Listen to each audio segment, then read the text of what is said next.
What is happening, Dolphins fans, and welcome to another episode of the Fins Tailgate. I am your host, El Capitan, and today on the tailgate party that never seems to stop, we're going to go into my top 6 undrafted free agents to make the 53-man roster. But before we do, and really I was going to do 5, but I'll tell you the reasons why I had to do 6. But before we do, make sure you guys are hitting the like button, subscribing to the show, and make sure you guys are checking out all the great content we have here, all the other shows, Tonk 7, TMI Tuesdays. We've got color commentary on Thursdays coming at you during the week.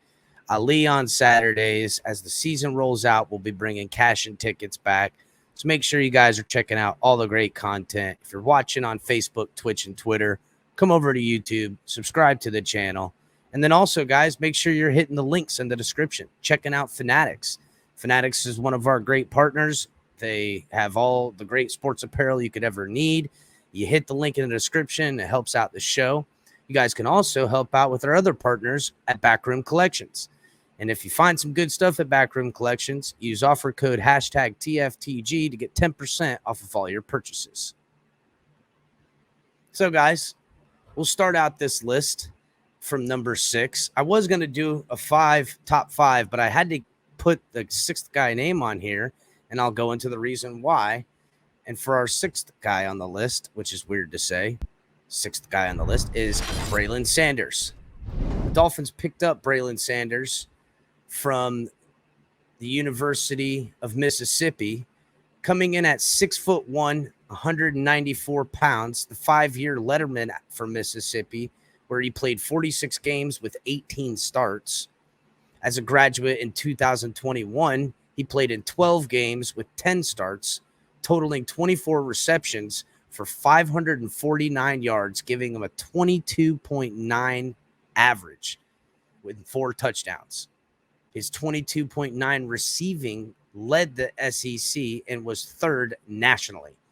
So the reason he made the list, not only was he, had a, great average on such small amount of targets and stuff like that, the Dolphins ended up giving Sanders a pretty decent size contract. They gave him a 3-year deal worth up to $2,575,000 with a $15,000 sign-in bonus. But here's the kicker: they gave him $140,000 in guarantees, tied for most in guaranteed money out of all the undrafted free agent rookies that they brought in here. So that's kind of why I had a real hard time putting these guys in the list, from 6 to number 1. But I couldn't leave Braylon Sanders out, not with $140,000 guaranteed and him being tied for the most money in guaranteed money out of all the undrafted free agent guys. So we'll keep our eye on Sanders. To me, he has a shot to make the team as a special teamer and as a gunner or a receiver for punts and stuff. He'll be going against guys like Deadman in practice and, fighting for snaps for guys against guys like Preston Williams even. So next up on our list is Andres Blaze. Now, besides the fact that Andres Blaze has a pretty cool name, he also came in at 6'7", 308 pounds. What do you say we go somewhere else? That's a huge bitch. He was a 4-year starter at Minnesota, where he started all 46 career games. Where he started all 46 career games. He started 21 games at right guard, 11 games at left guard, 9 games at right tackle, and 5 games at left tackle. As a senior in 2021, he earned first-team All-Big Ten honors while starting 9 games at right guard, 3 at left tackle, and 1 at right tackle. So it's for all these reasons of his versatility from tackle spots and guard, playing right guard, right tackle, left tackle, is why a guy like Andres Blaze is pretty valuable. The Dolphins gave him a $2,560,000 $7,000 contract with $57 million in guarantees. With a funny enough, they only gave him a $7,000 signing bonus, which is why he's not higher up on this list, even with all the stuff. But he does still have 57,000 in guarantees. But it still is a long shot for Andres Blaze. But there's no reason why he can't make the practice squad. So next up on our list, coming in at number 4, is safety Verone McKinley III, nicknamed the General in college. Verone McKinley comes in at 5'10", 192 pounds. He was a 3-year starter out of Oregon and earned first-team All-American and first-team All-American Pac-12 honors as a junior in 2021. He started all 14 games that season, recording 77 tackles, which 44 of them were solo tackles, 6 interceptions, which was tied for best in the league last year, 12 passes defended, and 1 forced fumble. In McKinley's collegiate career, he recorded 11 interceptions in 38 games. So for everybody who doesn't know, and I don't know how you don't, he's a very good friend of Javon Holland. Like, Javon Holland is ecstatic that his buddy is now on the Dolphins. I still think it's an uphill battle, but the Dolphins kept 5 safeties last year. And I don't know if they'll keep 5 safeties again this year, but if they do, why wouldn't it be McKinley? He's getting a nice deal for $2.5 million for 3 years. He's got a friend on the roster. I think if he can catch himself up to speed and continue what kind of output that he had in college, there's no reason why he couldn't make this football team. Granted, I know he's a little bit on the smaller side, and he has been beat a couple of times on some routes when he does a little bit of coverage stuff. But, he does have a little bit of an edge with having a friend on the team who I'm sure he's helping him along as much as he can, playing the safety position. So we'll be keeping our eye on McKinley going through. Next up on our list, number 3, coming in at number 3, is cornerback Kader Kohou, which I hope I'm saying that right, Kohou or Kohou. Either way, Kader Kohou has made it pretty high on my list, and he's kind of a sneaky guy. Not a lot of talk about Kohou, but the Dolphins signed him for $2,590,000 with $130,000 guaranteed, with a $30,000 sign-in bonus. Kohou came in also as a corner at 5'10", 192 pounds. He was a 4-year letterman.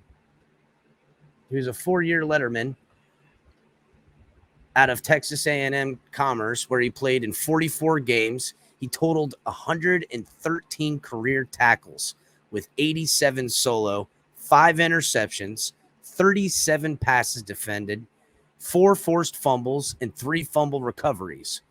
He was named the Lions Star Conference DB of the Year as a senior last year, which, I don't know, I guess that's pretty good. Anytime you get honors and accolades, they're to be respected. I know that he comes from a smaller school at Texas A&M Commerce, but I don't know why. It just seems like with all the guaranteed money that the Dolphins gave him, was there a lot of teams clamoring? I mean, he comes in at second, tying with nobody. Well, there's a 2-way tie for who got paid the most in guarantees on the undrafted free agents. So he would technically be third in guaranteed money. But $130,000 for a Texas A&M Commerce guy, they might be thinking they're getting away with something. They're trying to keep a little quiet. Maybe they're hoping he'll slip through and make it to the practice squad, but maybe they need to put him on this roster. So they always need CB help. The Dolphins carried 7 CBs last year, so who knows? And now with Jones going down with ended up on the PUP list, maybe he'll get a bigger look. Next on here, coming in at number 2, offensive lineman Kellen Diesch. Now, Kellen Diesch is a monster. He's 6'8", 301 pounds. Holy shit, it's Bigfoot! He was a 2-year starter out of Arizona from 2020 and 2021 after spending 4 seasons at Texas A&M from 2016 to 2019. He started all 17 games at left tackle in his two seasons with the Sun Devils. At Texas A&M, he appeared in 21 games and a redshirt 2016 season. Now, he also received from the Dolphins the highest amount, tying with wide receiver Braylon Sanders with $140,000 in guarantees. It's another $2.5 million contract. They gave him a $20,000 sign-in bonus. I still think it's an uphill battle for any offensive lineman to make the team because they still have draft picks to beat out of the position, as well as Robert Jones from last year, who did get some playing time, and they guaranteed a lot of money for him as an undrafted guy. But this new coaching regime doesn't owe anyone anything as far as Solomon Kinley goes, or, Robert Jones, or even anyhow. So there's a good chance that one of these two guys, Andres Blaze or Kellen Diesch, can make it. Andres Blaze having a lot more flexibility, but Kellen Diesch just being a freaking monster at 6'8", 301 pounds. I mean, if he could put on 10, 12 pounds, I mean, who could stop a giant like that? He's huge. So, all right, guys, rounding out the top 6, which I know it's a weird number, but coming in at number 1 is Zaquandre White. Now, Zaquandre White, he might be number 1 on my list mainly because it's the running back unit. And if they I expect them to keep 4 running backs this year. It really comes down to Zaquandre White and Myles Gaskin, which if you guys have already seen, stock is kind of down on Myles Gaskin. And those dual running back snaps that Myles Gaskin was getting are probably going to be eaten up by guys like Chase Edmonds and Sony Michel. Now, and if Zaquandre White can figure out, a way to soften those hands up a little bit, maybe he can take some of those snaps too. He's a 2-year letterman from 2020 and 21 out of South Carolina. He also spent 1 year in 2019 at Iowa Western Community College, and he has 2 seasons at Florida State where he played linebacker. As a senior in 2021, White played in 12 games with 6 starts, totaling 88 carries for 583 yards with 6.6 yards per average, which is what we definitely need. He's 6'1", 215 pounds. He got 2 touchdowns. He also did catch 19 passes for 202 yards for 3 touchdowns with a 10.6 yard per reception. So Zaquandre White is going to have a real chance to make this team in the running back position. That's why he ended up number 1 at the top of my list. Again, I really struggled with this list, bringing guys up and down. Sanders being a guy that I think could make this team, and all these guys could make the team in special teams. But we're just going to have to wait and see. But, guys, make sure you're hitting the like button and subscribing to the network. Let me know in the comment sections what you guys feel about the video, what you guys think of my list. I'd appreciate it if you guys go ahead and just leave me a comment in the comment section. And we'll see you guys next time.